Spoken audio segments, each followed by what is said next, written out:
Hey there, what's up? It's Eric, and welcome back to the Indie Lit Forum. This is my first actual content video on the channel, so yay! But for my first video, I was actually for a while there considering doing a anime video. I had a top 10 all-time favorite anime list that I'd been working on as kind of a little writing project before I got the idea to start doing the channel.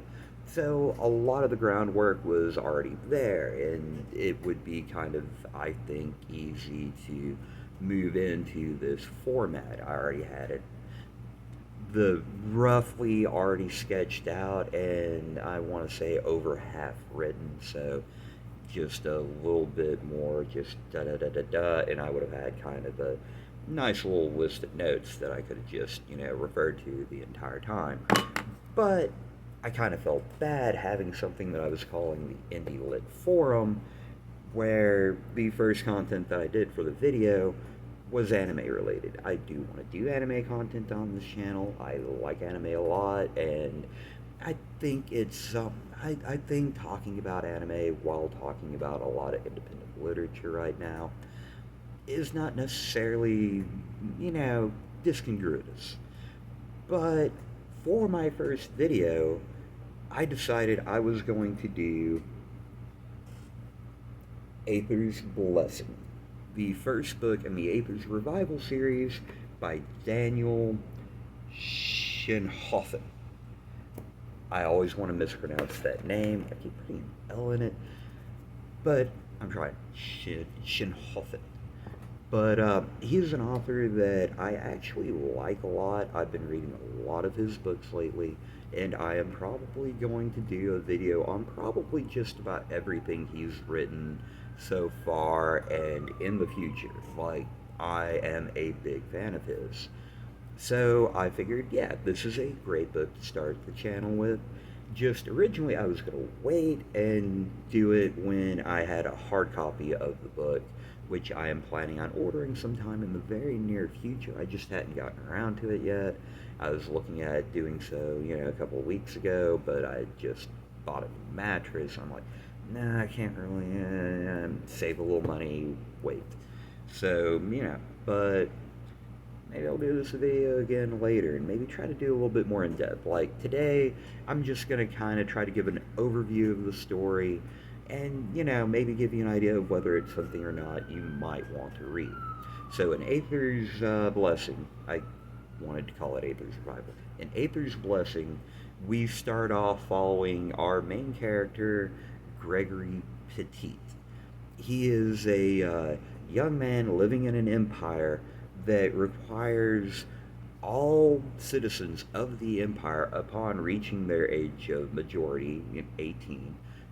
Once they reach that age, they go through a ceremony where they determine whether or not they are capable of becoming magi and holding Ather, which is the term used for like the magical force within the world Daniel Schinhofen creates in this story. And Gregory, of course, finds out that he is Magi, which has been his stated goal since he was like 10 years old, and it is something that he has doggedly persisted with for the last 8 years. There's a whole little story going on here, but I'm not going to really get into it and let you experience for yourself. But through Gregory, who is a citizen of the empire that lives in the fringe or the very outskirts of the empire, we learn how this empire is built and how it works. And through this, Daniel Schinhofen does some really great world building. Like, it is a very interesting world full of. There's humans, there's the Eric. It's hard to pronounce. Erotic, but basically beast people. Like, there are people with animalistic characteristics, there are dwarves, and there are elves. And in the Empire, there is a lot of prejudice against anybody that is non human or even has just the slightest hint of non human blood. But Gregory does not, from the living out in the fringe where there just aren't any of these people, Gregory does not grow up with these prejudices. So as he moves further into the Empire, as he gets ready to attend the Magi Academy, he, you know, he learns about these prejudices as we do, and through his, kind of unexperienced eyes, this whole world opens up before us, and we learn so much about it and how the magic system works. And it's really more of it's magic fantasy, but it's also a cultivation novel because the way you develop your Aether is through following one of three paths. There's the spirit path, which is followed largely through meditation and getting to know oneself and becoming at one, finding some degree of inner peace.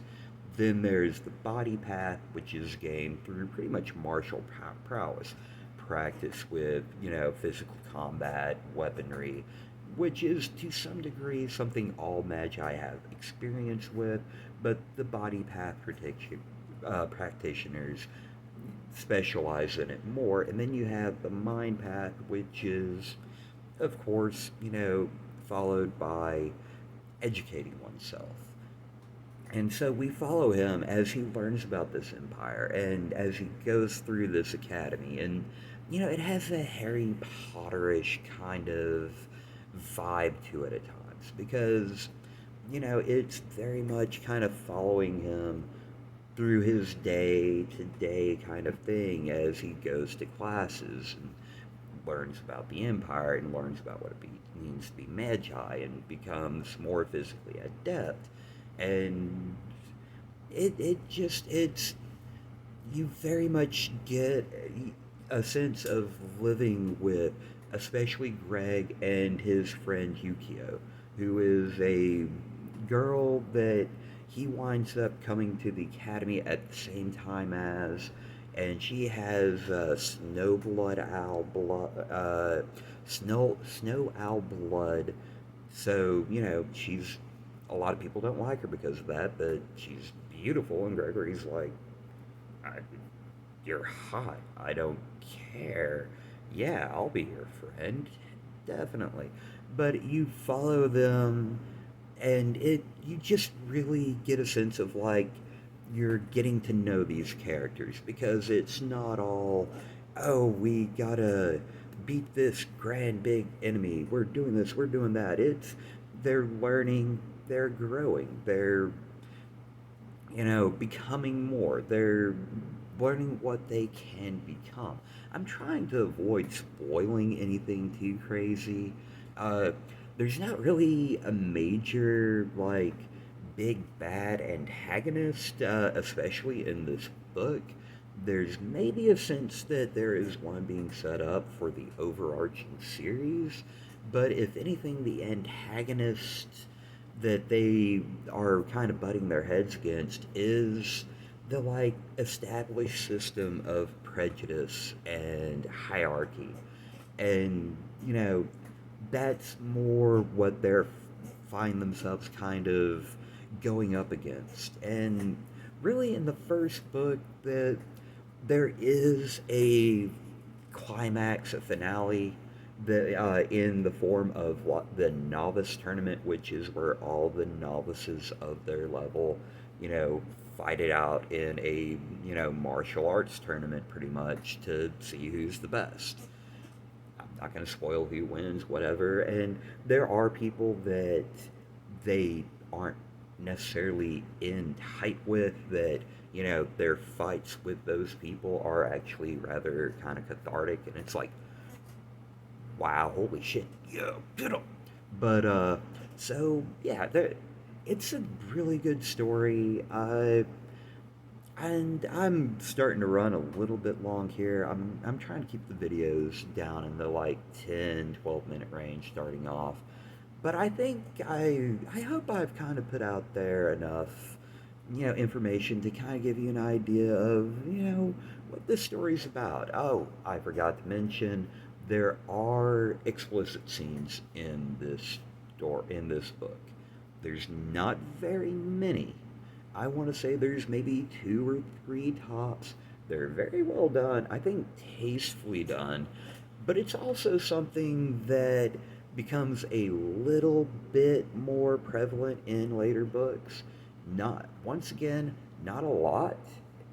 I would not in any way try to put this in the category of erotica, but there are some people that I know of that they don't like any explicit scenes in their stories, so they might.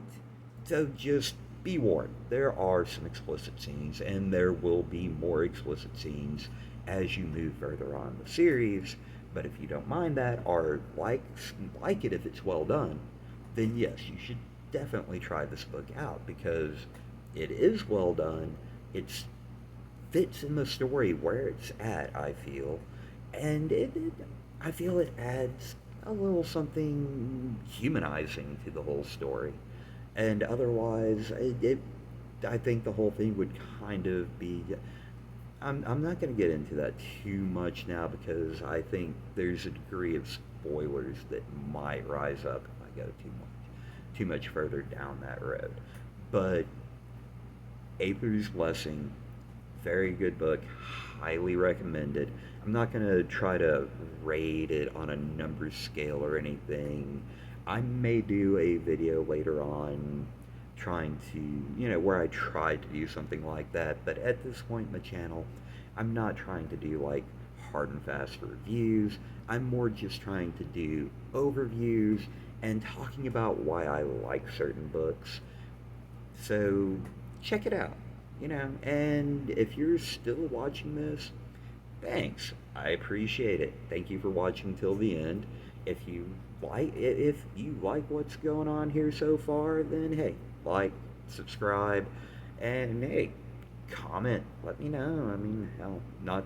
It feels a little weird talking like I have an audience when I know I don't have an audience yet, but life goals. But thank you very much, and I'll see you next time.